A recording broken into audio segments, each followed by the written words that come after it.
Hello guys, welcome back to my channel. Today in this video I will show you how to fix iPhone turn off while charging after update iOS 18.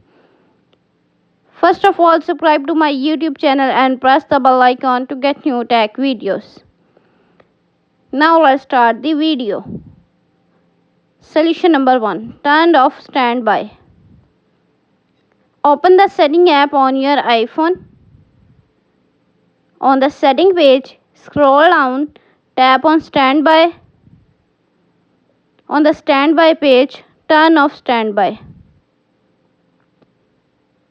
Solution number 2. Reset all settings. Open the setting app on your iPhone. On the setting page, scroll down, tap on general. On the general page, scroll down, tap transfer reset iPhone. Tap reset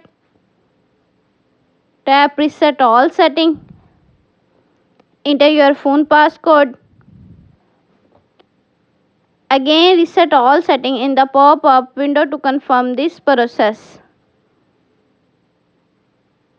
Solution number 3. Check for software update. Open the setting app on your iPhone. On the setting page, tap on general. Tap software update. Software update is available. Tap download and install to upgrade the iOS. Thanks for watching this video.